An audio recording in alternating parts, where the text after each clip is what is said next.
Napoléon.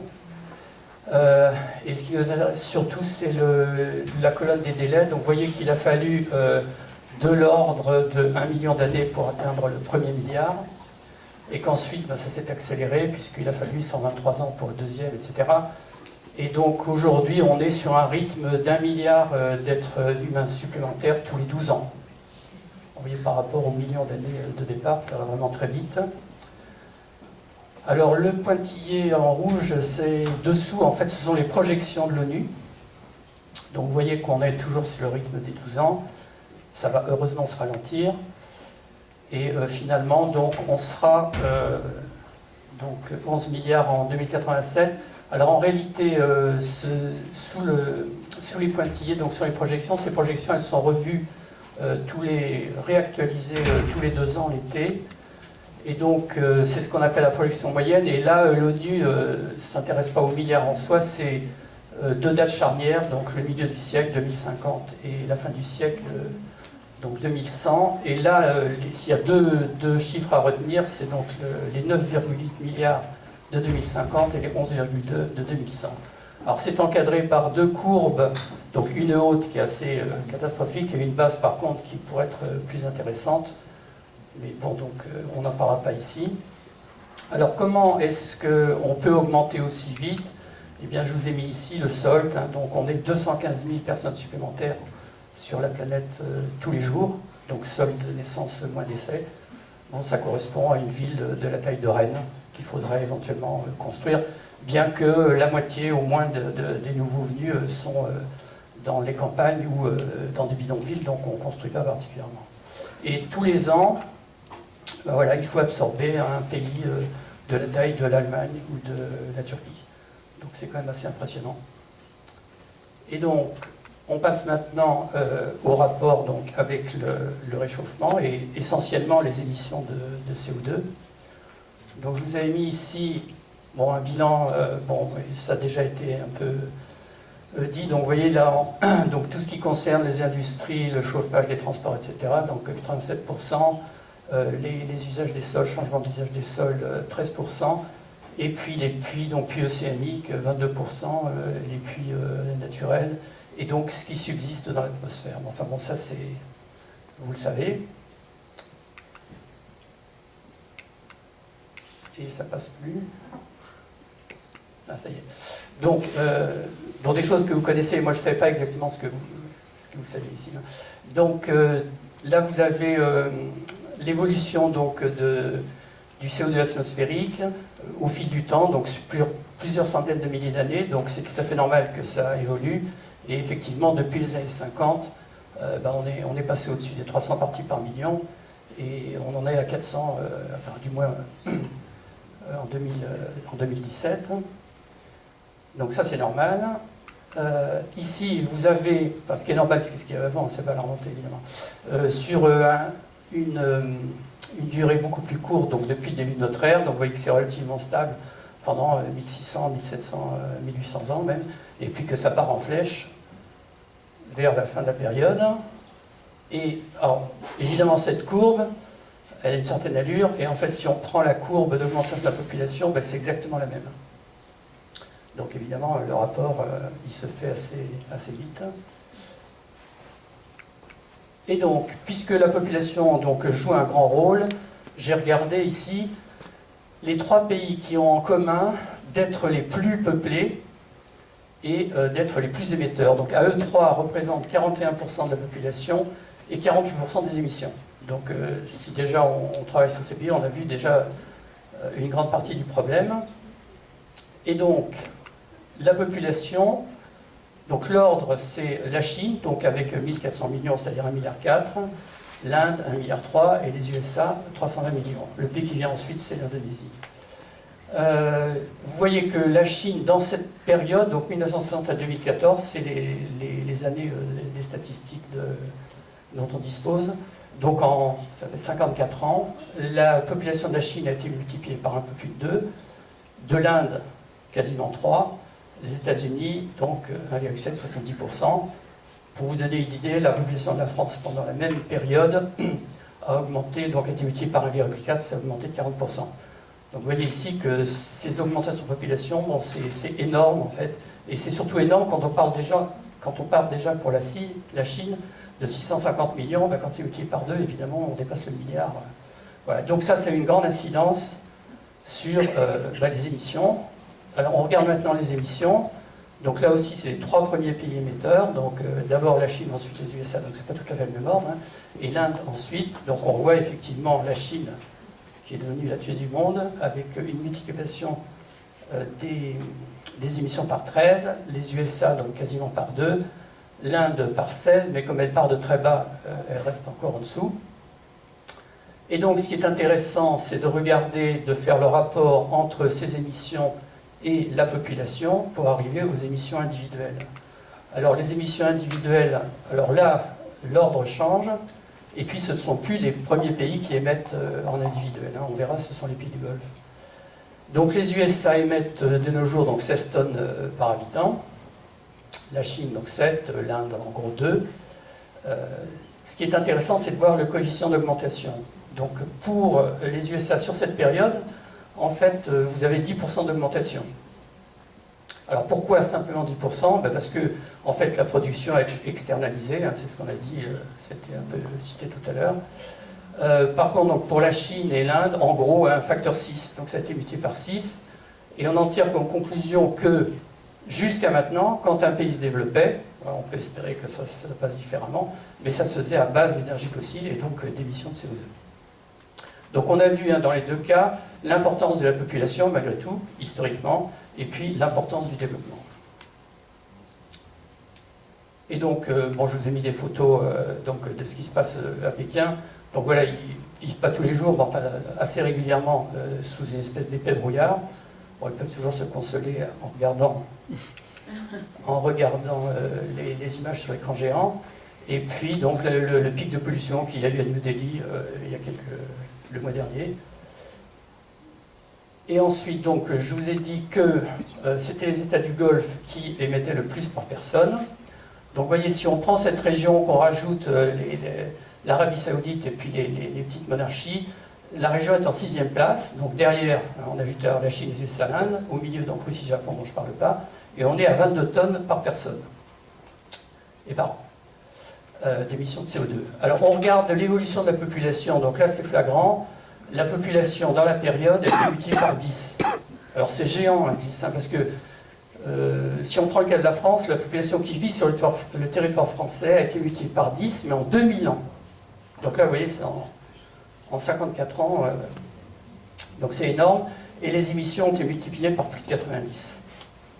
Alors on en tire quoi comme conclusion ? Ben, quand un pays, enfin quand des pays, mais enfin cette entité dispose à profusion d'énergie fossile, eh bien, elle les utilise, évidemment, ça lui coûte très peu cher, et la population explose. Alors, il s'est quand même passé un peu la même chose que ce soit en Chine ou en Inde, puisque c'est grâce aux énergies fossiles que les populations ont pu augmenter. En Inde, il y a eu la révolution verte, donc utilisation massive des engrais, de la mécanisation, pompage des nappes phréatiques, etc. C'est donc les énergies fossiles qui ont permis aux populations d'exploser, et qui ont permis, malheureusement, les émissions de CO2. Et donc, puisque la population a joué un rôle majeur historiquement dans l'augmentation des émissions, on peut regarder, alors je ne me trompe pas, non, alors ça, voilà, ça c'est les villes sorties du désert, bon, ça paraît, on a l'impression d'être sur une autre planète. Donc tout ça, c'est uniquement les énergies fossiles.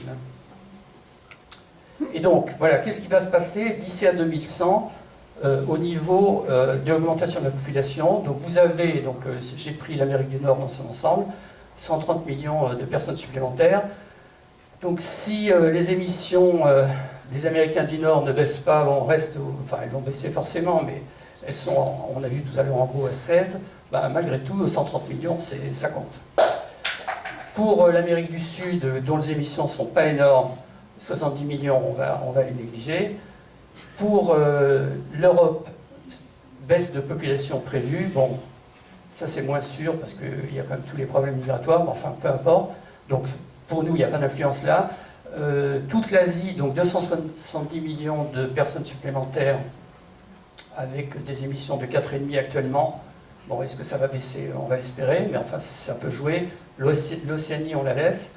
Et donc, le gros de l'augmentation de la population d'ici à 2100, vous voyez, 89% de l'augmentation, c'est en Afrique, donc ça fait 3,2 milliards d'individus supplémentaires.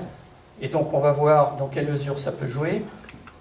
Et donc, je vous ai mis ici l'Afrique avec 3 zones, en fait, en réalité deux, l'Afrique du Nord, l'Afrique australe et ce qu'on appelle maintenant l'Afrique intertropicale. Donc, Afrique du Nord, Afrique australe, bon, on est nettement au-dessus de 1, de 1 tonne par habitant, et même on arrive à 9 pour l'Afrique du Sud, donc elle fait partie des BRICS là, qui se développent. Bon, l'augmentation de la population, donc il y a environ, je crois, oui, c'est 300 millions de personnes, donc ça peut jouer un certain rôle. Pour l'Afrique intertropicale, alors vous remarquez qu'en fait les émissions sont très très faibles. Hein. On est à 0,1 tonne pour au moins une dizaine de pays. Alors 0,1 tonne par rapport aux États du Golfe qu'on a vu tout à l'heure qui sont à 22, c'est 220 fois moins. Hein. Donc c'est vraiment extrêmement faible. Et justement, c'est peut-être cette faiblesse qui doit nous inquiéter parce que forcément, ça va augmenter. Alors, on peut espérer que le développement se fasse de façon décarbonée, mais quand même, vu l'historique qu'on a vu avant, bon, donc je ne sais pas, mais quand on applique ça, donc c'est la flèche rouge, aux 2,9 milliards de cette zone d'habitants supplémentaires, bah, malgré tout, on peut s'inquiéter. Hein, le fait qu'on parte de très très bas et le fait que ce soit multiplié par une population très importante. D'autant plus que c'est pas sûr, alors là je ne suis pas les négociations climat, mais je ne suis pas sûr qu'il y ait des contraintes qui soient imposées à l'Afrique sur la baisse des émissions. Et au passage, je vous ai mis la flèche verte quand même, hein. Depuis 1950 jusqu'à 2100, on pourrait avoir une multiplication par 23 de la zone verte. Bon, donc c'est gigantesque.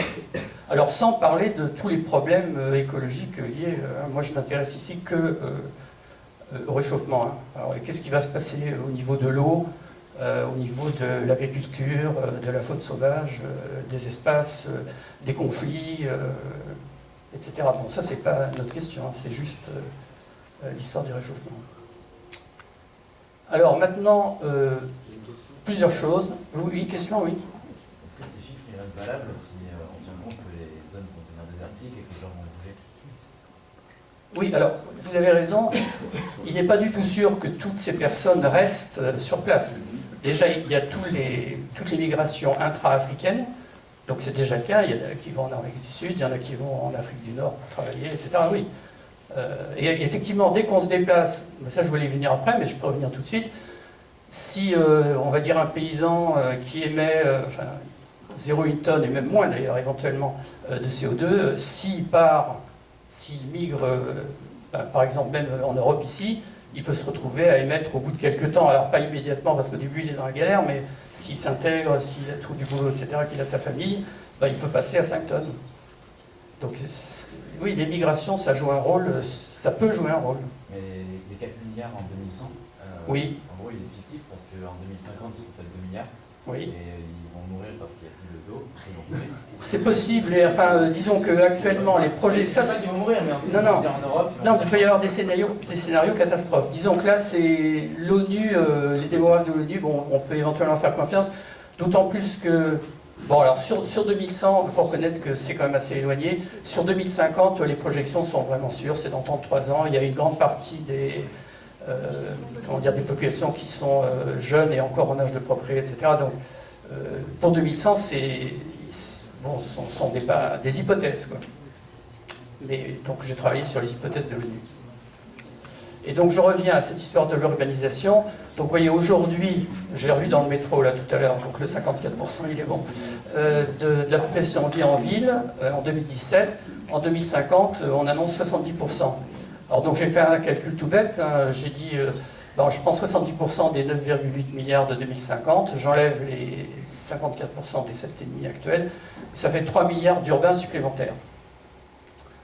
D'ici à 2050, assez rapide. Et donc, voilà, il faut construire. Alors, tout le monde ne sera peut-être pas dans ce genre d'immeuble, mais enfin, donc, il faut construire les logements, les infrastructures, les routes, les aéroports, que sais-je encore. Donc ça, c'est très... Comment dire, ça va émettre énormément de CO2. Donc, vous voyez, l'impact, en fait, de l'urbanisation sur les émissions. Indépendamment du fait, oui, que quand même, quand une personne vit à la campagne, enfin, pas chez nous, nos campagnes, hein, mais disons dans un pays en développement, et qu'elle migre vers une ville, ces émissions, elles explosent, hein, évidemment. Ils consomment, etc.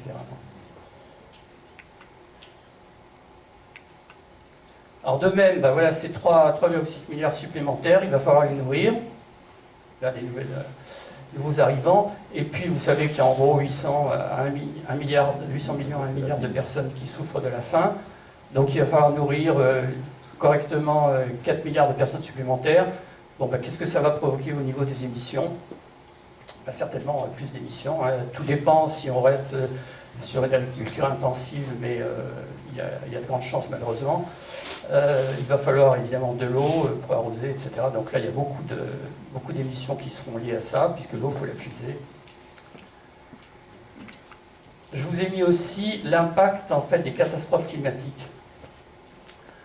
Donc, vous avez un certain nombre de pays en fait, qui sont très vulnérables. Donc, c'est l'exemple des Philippines, avec une forte densité, 350 habitants km². En gros, c'est une densité 3 fois celle de la France.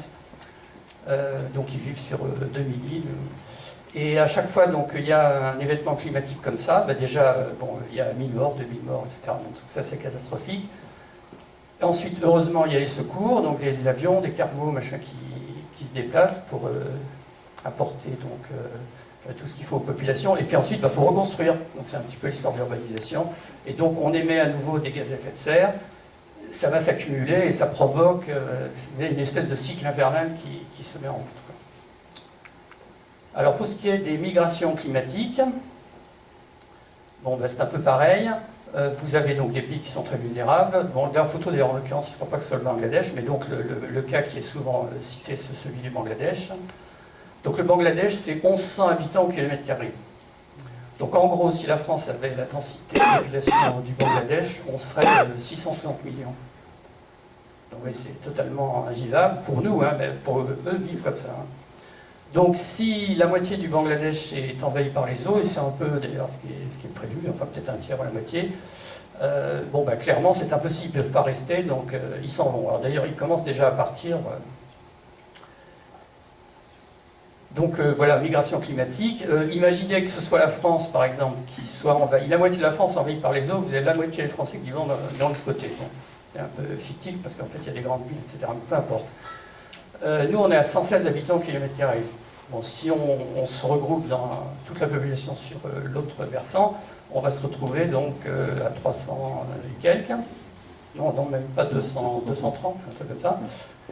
C'est la densité de l'Allemagne. Voilà, on peut très bien rester chez nous. Les Allemands, ils vivent avec une densité double. Donc ici, on va parler de migration climatique, mais c'est aussi lié à la démographie, fatalement. Et même chose, donc le Bangladesh qui vit et qui émet, en moyenne évidemment, quelque chose comme 0,4-0,5 tonnes, s'il se retrouve, c'est un petit peu l'histoire des migrations, dans un pays occidental, d'un seul coup, ces émissions vont être multipliées par 5, par 10. Alors face à tout ce que je vous ai dit, donc c'est vraiment l'impact passé de la démographie sur le réchauffement, qui est vraiment très net, c'est un facteur qui a joué énormément. Et face donc à ce qui va se passer, on voit là j'ai pas tout détaillé, hein, j'avais discuté avec certains climatologues, ils m'ont dit il faut parler de ça et de ça et de ça. Pourquoi en fait la question n'est pas abordée dans les COP? On peut un peu s'étonner, hein, COP 21 à Paris, COP 22 à Marrakech, cette année COP 23. C'est un peu dommage. 5. Oui, moi j'ai fini quasiment. Okay. Ouais. Donc c'est un petit peu dommage. Alors ceci étant, il y a une chose intéressante qui s'est passée, un pavé dans la mare en fait pendant la COP 23. Vous en avez forcément entendu parler. C'est l'appel des 15 000 scientifiques. Donc ça a fait la une du Monde. Donc au départ c'est sorti sur Biosciences. Et donc dans cet appel, qui essaye d'alerter sur la situation générale, vous avez 13 propositions. Alors, ça va du réensauvagement d'un certain nombre de territoires, connexion entre eux, jusqu'à la question des régimes alimentaires moins carnés, en passant par le fait d'amener les enfants dans la nature pour qu'ils prennent conscience de son existence et de son intérêt. Et vous avez deux propositions qui concernent la démographie, qui ont été beaucoup reprises par les médias. Et donc c'est l'extension du planning familial, l'éducation des jeunes filles, et puis quelque chose d'assez scientifique, c'est l'idée qu'il faudrait travailler sur la notion de population soutenable. Donc c'est quoi? Voilà, combien est-ce qu'on peut être d'êtres humains sur la planète si on veut survivre sur le long terme? Parce qu'il y a quand même beaucoup de gens qui disent que l'espèce va avoir des problèmes d'ici la fin du siècle. Donc c'est un travail assez compliqué parce que, voilà, est-ce qu'on veut vivre, bon, comme les Américains, c'est impossible, à 10 milliards, bon, comme les Français, actuellement c'est impossible aussi. Par contre, est-ce qu'on veut vivre comme les Érythréens? Oui, c'est possible, mais nous, on n'a pas du tout envie, et eux, ils n'ont pas du tout envie de rester à ce niveau-là. Donc voilà, est-ce que tout le monde pourra avoir une voiture? C'est sûr que non, un iPhone, machin, bon. Voilà, ça dépend de l'évolution des techniques, quelles sont les énergies qui vont remplacer les énergies fossiles. Voilà, donc ça, c'est tout un travail qui serait intéressant, et espérons qu'il va y avoir une suite à cet appel des scientifiques. Et donc je termine par la une de la Croix, donc journal catholique, et donc qui s'était vraiment emparé du problème, et voilà, qui posait la question de la démographie. Voilà, donc j'ai terminé, et je vous remercie.